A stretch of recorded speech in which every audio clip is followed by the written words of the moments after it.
Let me tell you about the Lord. If you can get Russian men to admit that, that is really something, and they do. Really? Yeah.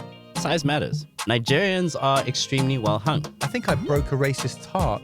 Hey, it was the 90s. I know. All right, everybody had cargo pants. This many white people who can, 1, have rhythm, 2, dance amazingly, 3, have booty and are not scared to shake it. It's just, it's just, because that's how it is. I disagree with all of that. Really?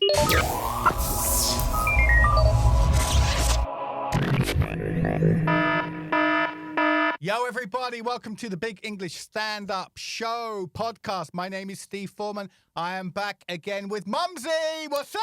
How you guys doing? Oh, you brought your own vuvuzelas. That's nice. That's nice. And there was me. I was feeling 2010 nostalgia.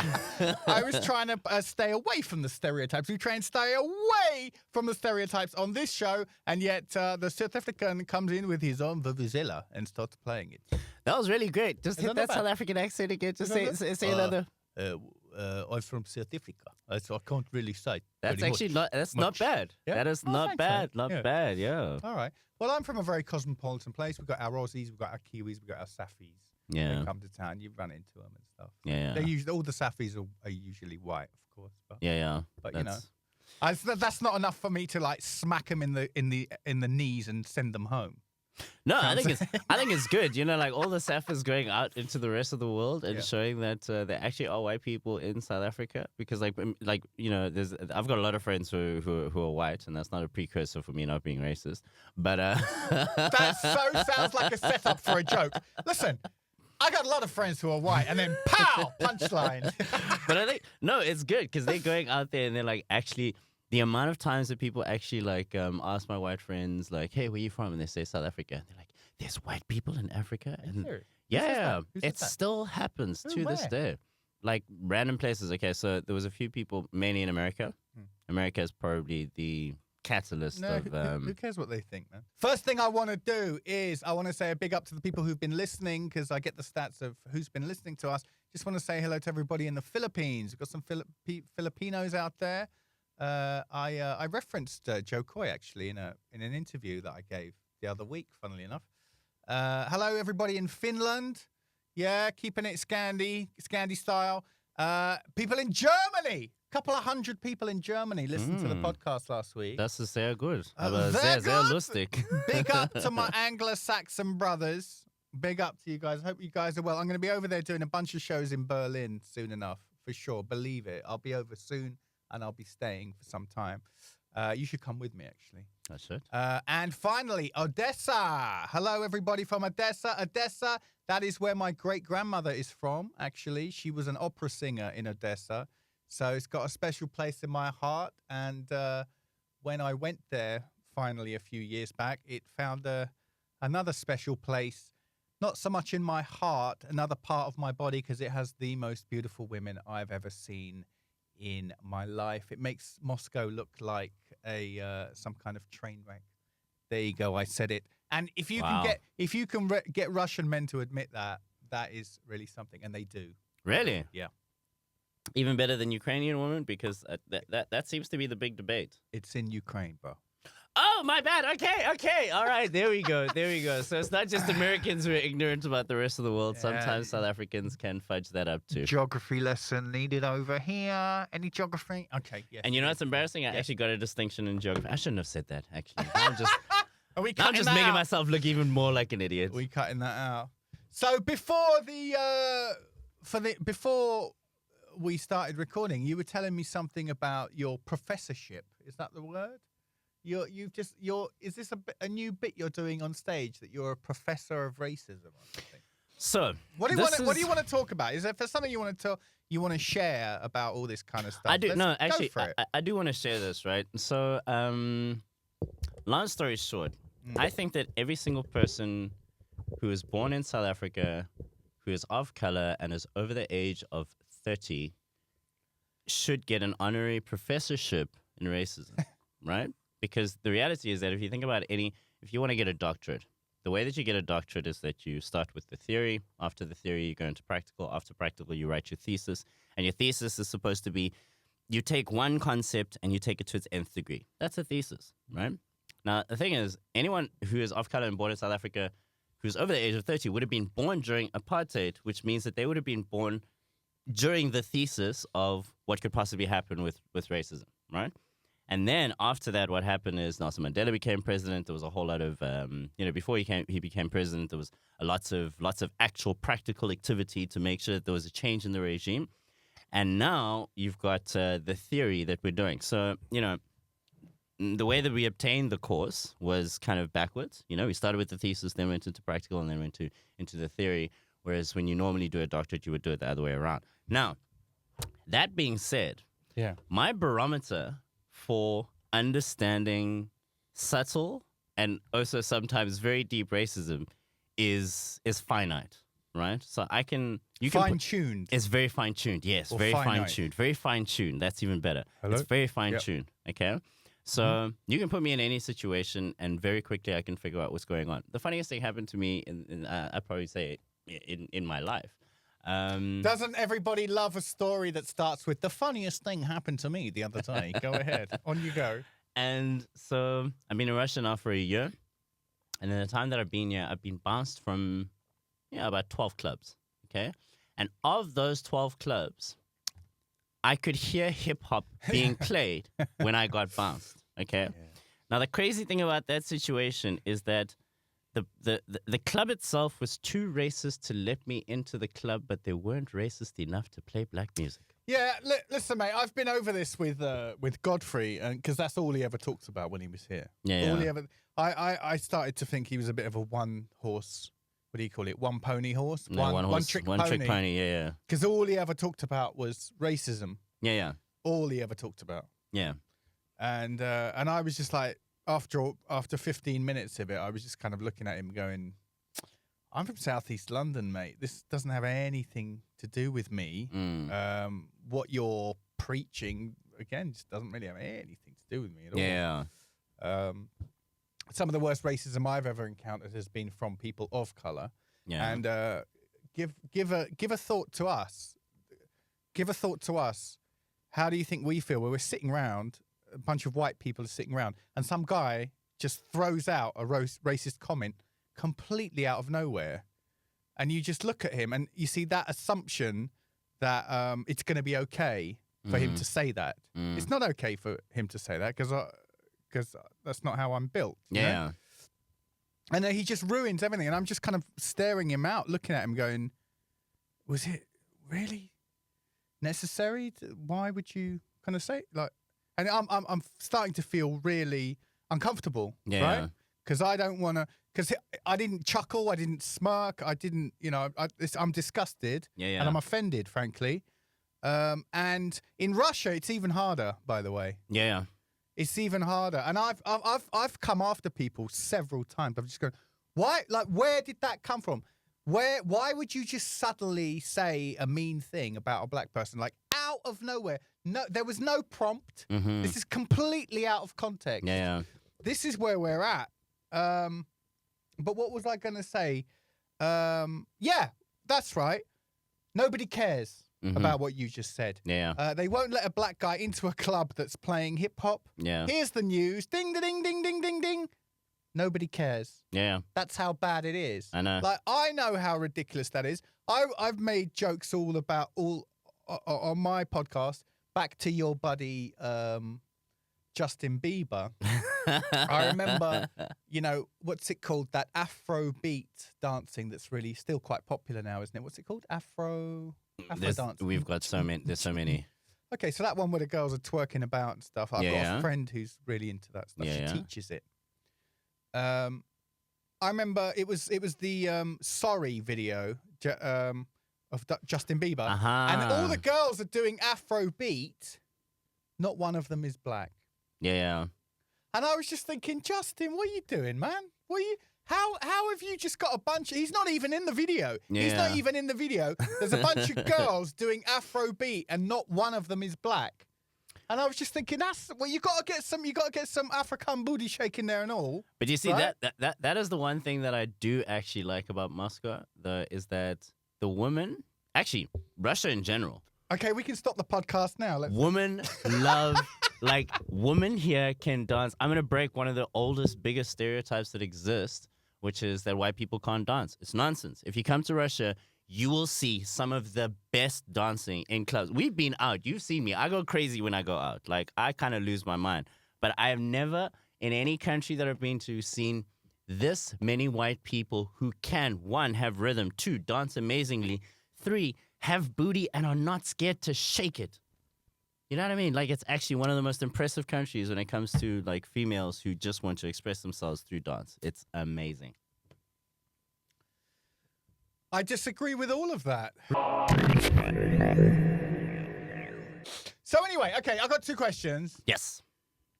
What are the first? What 1 thing or 2 things or 3 things can we do to end racism? Look, I don't think it's possible to end racism. I think the only thing that needs to happen is to start the conversations. South Africa has been having those conversations for so long. We have a bit of a chip on our shoulder because of the fact that when we go to other countries, we kind of feel like we kind of look. People look at us and they're like, "Oh, your history is so bad. Shame. You went through apartheid. Shame, shame, shame." But when we go to other countries, we're kind of like, we listen to the conversations they're having and the level of ignorance that they're at, and we're like, shame, you guys have you've got such a long way to go before you realize how beautiful the world is when you take race completely out of it. You know what I mean? Like, imagine if you had any kind of racism in you or some kind of racial bias, and you love watching soccer, but for some reason you can't support any team that has a person of color. You are limited to supporting. I can't even think of any team that doesn't have a person of color in it.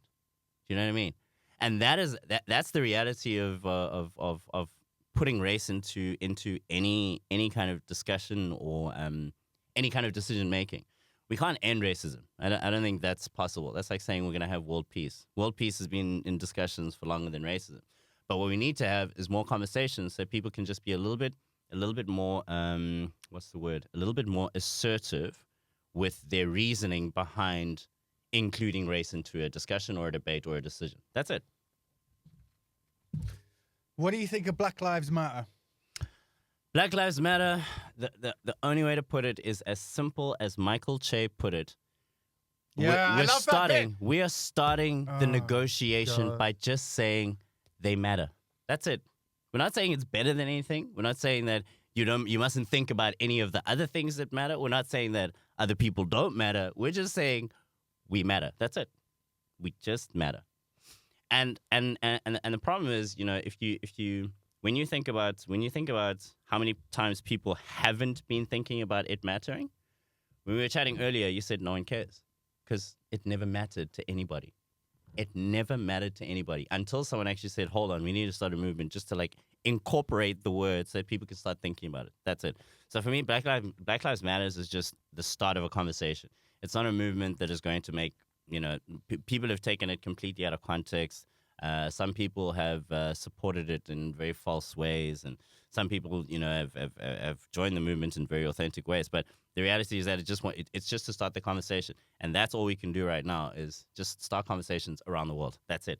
We don't need an answer. We don't need a solution. We don't need people to try and convince us that they're not racist. We just need to have a conversation that says, okay, cool. You have an issue with black people. Why are you still supporting Arsenal?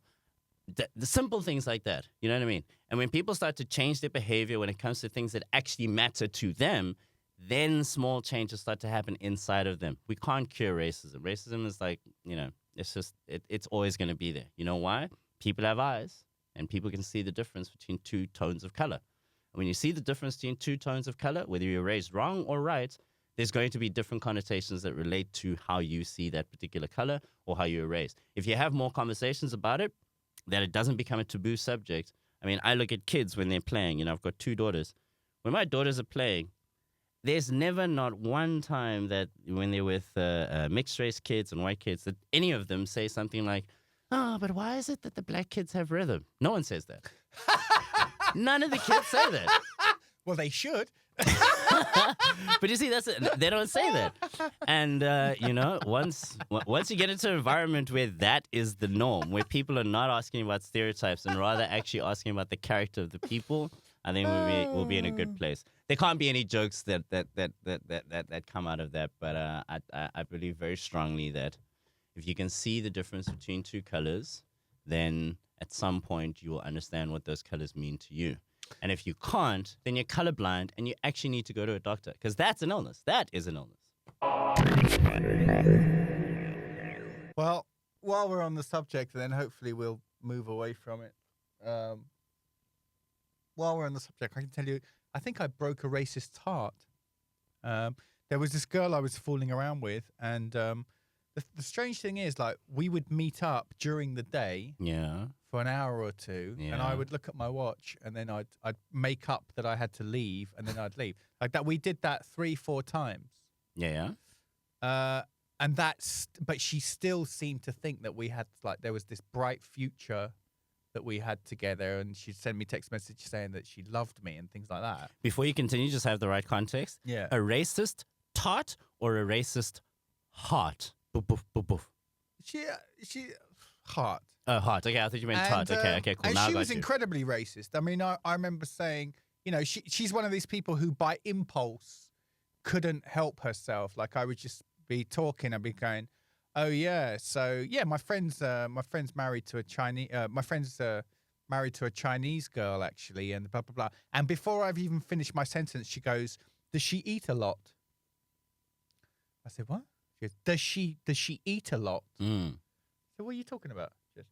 Well, it's just the Chinese. Have you seen them eat? They usually eat a lot. Does she eat a lot? Like, we weren't like, what? What are you talking? And then she did things like that time and time again. I would talk about somebody else who was from somewhere else. Again, I'm a Londoner, so like people I know are from all over. Man, yeah. Just walk through central London and you'll see.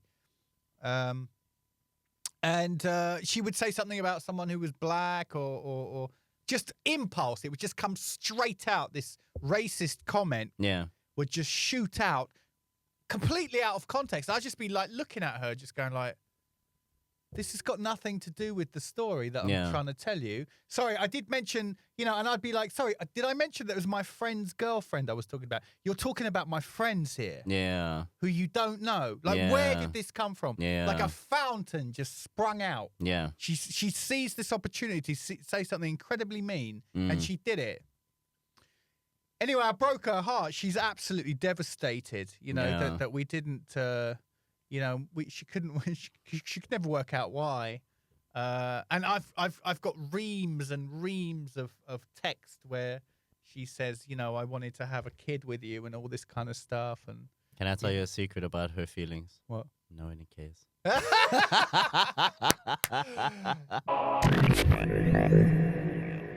I was on holiday in Sochi with a previous ex, and we're at the swimming pool. And there's this white Russian lady. She's speaking Russian to my ex, and they're chatting, and we're trying to find a nice place to sit.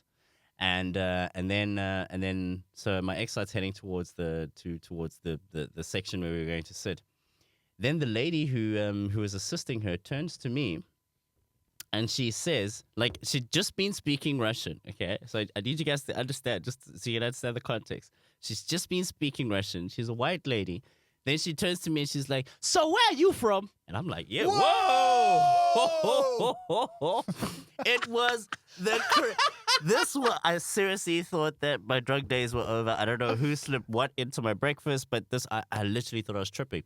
And she starts to tell me, no, she was married to a Nigerian guy. That's how she learned English, right? And that's the reality, is that, like, there are people in Russia right now who are learning English from a Niger. So they have a Nigerian accent when they speak English, and when they speak Russian, they have a Russian accent when they speak Russian. I mean, I find that absolutely. Where are you from? What are you talking about? I'm like, where are you from? I am only interested in a God-fearing man. Exactly. Yo, that's the other crazy thing. 10 minutes of my set was going to be religious stuff, and I know biggest mistake that people have ever made. I mean, Nigeria is a very big market. And if you crack the Nigerian market and you start performing in Nigeria, it's big bucks. That's but one you of the- cannot do any religious. That's one of the biggest countries in the world for population, Nigeria. population. It's in the Yeah, top yeah, 10. yeah. Population and in Africa, biggest economy. I spent a lot of time with Nigerians, man. They crack me up. I mean, I worked in an office and there was a bunch of Nigerians there. A bunch of Nigerians there. So I have quite a lot of experience with the Nigerians. I have listened to a lot of the shit that they're talking about. Oh, keep talking. That's not very this good. is great. That's not very. It's going. It used to be I love perfect. listening to it. I was like, keep going. I keep used going. to be perfect at this. What were their names now? Manu. What were those girls? These two twin sisters, evil little things they were. They were horrible people. Yeah. Yeah. But I loved, you know, I love most about Nigerians is that they have this bigger than life character. Right. You know, like you could be talking to a pastor, a man of the cloth, and he'll sit you down and be like, "Let me tell you about the Lord." And you're like, "Yo, bruh, I mean, this is, shoot, tell me. You know what I mean? Like Jehovah's Witnesses could take a lesson from from Nigerian pastors. Just I tell you what, get some charisma. I tell you what. Let's get down to it, man. Yeah. Right. You're not my first African pal, but let's get down to it. South Africa. God damn it, Africa's such a big place. Would it be fair to say South Africa is the most developed place on the whole continent? South Africa is Africa Light. Right. Thank you. Yeah. Thank South you very Africa much. is definitely Africa That'll Light. do that. Now, my next question would be, I'm a European, a proud European, and you know, we as Europeans, you know, certain members of Europe, they have stereotypes that go along with them, right? Yeah. You know, I make fun of my German mate because, you know, he gets a little bit annoyed because things are just not efficient enough. You know, the French and all this. There's certain stereotypes. Now, what I'd like to know is, as a family in Africa, do some of these countries bring with them, like, for example, here's a really good example. South America. Yeah. And apparently, I've heard this several times. Yeah. Everybody in South America is kind of over the Argentinians because there's something about the Argentinians where they consider themselves too good for everybody. They're kind of like too good for everybody else in South America. I think that's what happens when Nazis invade your country is how post you do World it? War II. For sure, the European influences has got something to do with it, for sure. Yeah. But, like, for example, here's a strong example. Yeah. They are the only country who plays rugby. Mm-hmm. All right? Everybody else plays football and they love it. They absolutely love it. Chile, Brazil are excellent at it.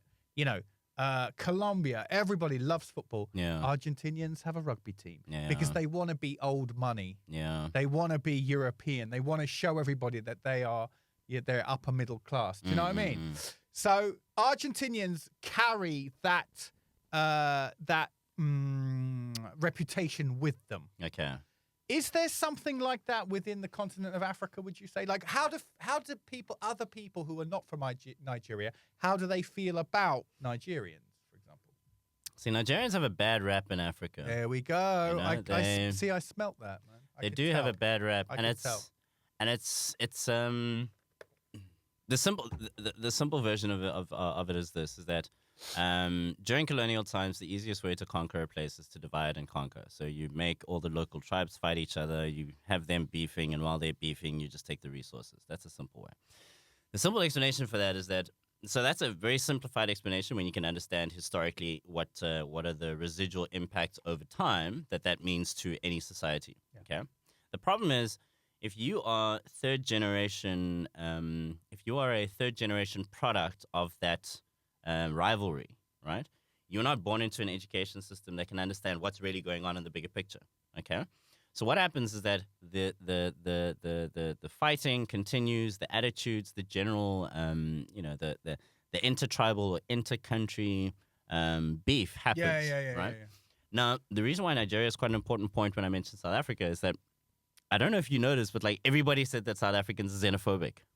because there was all these xenophobic attacks in South Africa. South Africa is so xenophobic. And what actually happened is that there was just a whole lot of, remember in the last podcast we were talking about District 9, right? Now, in South Africa, the term illegal aliens are aliens that are coming from another country who are working and Which taking jobs countries, into South Africa. So let's Like say, what? Like where? let's say Zimbabweans who Zimbabwe, cross the right. border and come into South Africa, Right. right? So what happens is people who are poor in South Africa who are unemployed see that as a threat, okay? And they identify that threat as a collective. And there's a very derogatory term in South Africa for people of color from another country, Oh my God. right? And that stems from this hatred that was instilled during the times of divide and conquer, right? And this is just years and years and years of it turning into something else, okay? So a lot of the bad rap is mainly because, you know, people were just told to hate each other, right? Because they wanted to take the oil, the gold, the diamonds, blah, blah, blah. But the other thing is that when you see Nigerians are very charismatic and they are very highly educated. So when you come into contact with someone who is smart and also like charismatic, but they're also quite aggressive in when they want something, they want to get that deal done. You know, they're pretty aggressive on that. It can be very intimidating for people, and you know, it started to get them certain terms that like, you know, they start to have this there's a persona that's sort of put over their people that they will do anything to make money. Yes. Right? And what essentially happens is that majority of the drug dealers in South Africa are Nigerian. It's just, it's just because that's how it is. I'm not saying that all Nigerians are drug dealers. I'm just saying most of the drug dealers in South Africa are Nigerian, you know? And because of that, people are like, yo, man, Nigerians will do anything for money. Like, they're cutthroats, they're this, they're that. But the reality, though, and this is probably one of the deeper rooted reasons for hating people is men are always the people in any society who are going to start any form of hatred. Okay, Right. It'll always be the men. We live in a patriarchal world. Okay, men are all ego, women are emotions. So let's take out emotions out of the situation because women are not really in control in this particular analogy that I'm speaking about. Okay, now men, when you think about egos when it comes to men, okay, size matters. Size definitely matters. And Nigerians are extremely well hung. Oh, really? Now, when you're faced with people who are well hung, Yeah. you try to detract from their well hungedness Yes. and you try to make them look bad in a different way, Yeah. right? Similar to when, like, you know, Europeans came to Africa and they were like, why are these naked guys running around with these things between their legs? Honey, don't look. Honey, don't look. Okay, we're going to have to, let's make them slaves. Let's tell everyone, you know what I mean? It's when you're confronted with something that shocks your ego at the core, it inspires people to, you know, to act in weird ways. And I think a lot of it is like, a lot of it just stems from there's confusion around them. There's this attitude that they are literally will do anything for money, and they're well hung. So it's just haters will just jump on that. 97% of South Africans know their status when it comes to HIV. That's, for me, very impressive. Yeah, 7.1 million people are living with it. Right. So and this is like billions and billions and billions that the country invested to make sure people would get tested and that they know their status, get tested, know their status, get tested, know their status. What scares me when I first went to Europe and when I came to Russia is that there isn't a lot of. It's almost like people are trying to keep it on the hush hush because there's like so many stereotypes, social stereotypes that and stigmas that are connected to like anything of that nature. You know, like God forbid I had something like that, like an STI or STD, or God forbid, like HIV. I don't want anyone knowing about it, you know, because the social stigmas are strong in Europe, right? So what scares me is that there's so many people here who just don't know that they have or don't have. And that is much scarier than not engaging the conversation in the first place. Do you understand what I'm saying? And this kind of stems back to that earlier question that you asked me. You're never going to heal HIV. You're never going to heal it. But when 7.1 million people are living with it, actively living with it, taking medication that they even get to a point that they can't even infect other people, even if they have unprotected sex, right? They're actively living with it in a population of 60 million. So that's like close to like 12% of the country is living with AIDS, right? That I find much more powerful. You know what I mean? Like, imagine you live in a country where there's 122 million people and no one knows that they're all secretly racist. Or you live in a country with like 500,000 people. You know who the racists are, but you can understand them. You know them. I know you're going to be racist. Doesn't mean we can't hang.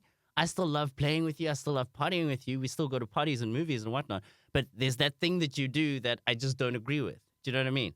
It's the devil that you know. You know what I mean? When you know that someone has a certain personality trait, you don't exclude them from life.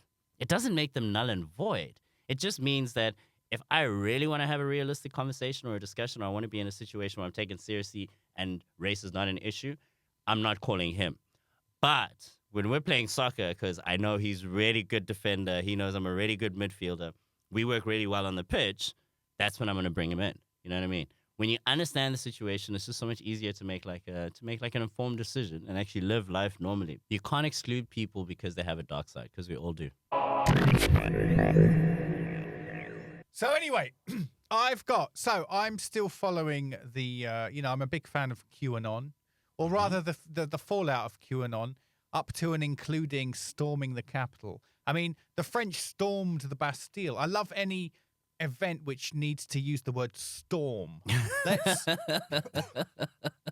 storm the Bastille. Storm, this is the great verb. Operation Desert Storm. Desert Storm. One of my personal favorites. I had a pair of army fatigues in Desert Storm colors. Really? Actually, I certainly did. You were one of those. Did you ever wear buffaloes? Cargo pant crew. Hey, it was the 90s. I know. All right? Everybody had cargo pants. All right? Give me a break. But this group of people, these Trump supporters, so I'm just thinking, they're people who like Donald Trump. They're into QAnon. They're anti-mask, anti-vax, and anti-fascist.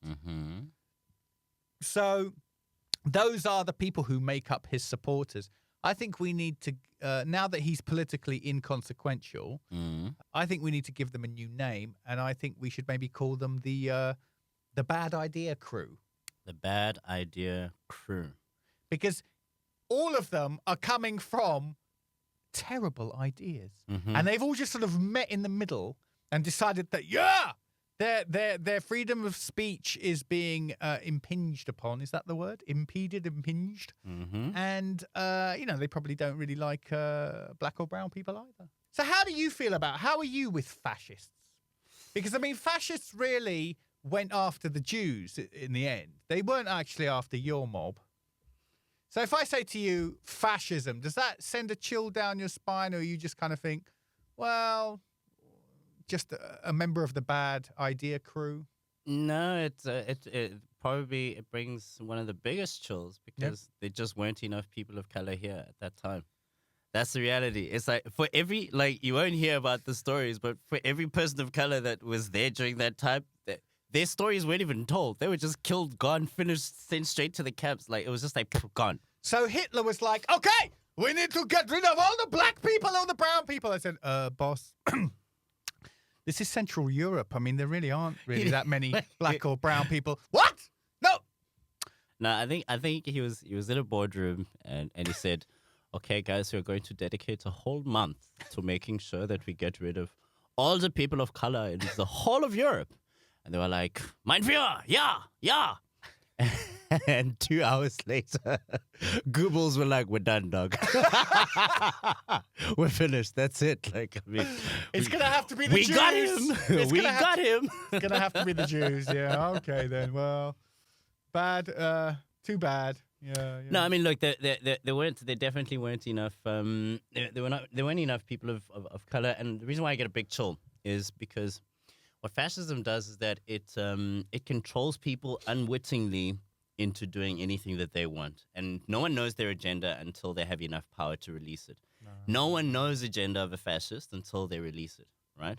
And the problem is, like, when you live in a country maybe we should steer clear from the subject. But if you're living in a country where you feel like you have no control over what you say and do, and you end up realizing things that are happening in your country that mirror certain things that happened in the past, and you kind of get scared, there's still nothing you can do about it, and you find yourself in a situation where you feel helpless.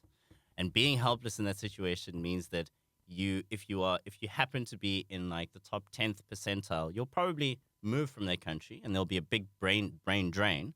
And the only people who are left in the country that you love, this country that you love, where you were born, that you have so much passion for, is going to be the people who you probably wouldn't have trusted your vote with. You know what I mean? Because they just might not have been exposed to enough, or clearly might not have been educated enough, I'll just say it straight up, or might not have known what's really going on in the situation, which means that country is then going to be easier for fascists to take over that country. And it's only once they get ultimate power, and when I mean ultimate power, I mean like 2/3 majority, the ability to change like the democracy, to change the constitution. Once they have that power, you have no idea what is going to happen in that country until they reveal it. That's what scares me about fascists. What I love, though, about dictators is that good dictators just, they will tell you what they're going to do. Because it comes in the term. They dictate. They say, look, guys, I'm a dictator, but all I care about is money. All my people, I will make sure that we get richer. But I have all the power. If you believe in the idea of getting rich, stay in this country. If you don't, get out. They tell you. They dictate. They're like, hey, look, guys, this is what I'm going to do. But fascists, you never know their agenda until they take power. No. It's very hard to make fascism funny. Let's, after every point that's made. We tried. Yo, thank you so much for listening, Mumsy. Good to see you, bro. Thanks for coming in. Listen, take care of yourselves, everybody, and we'll see you again next week.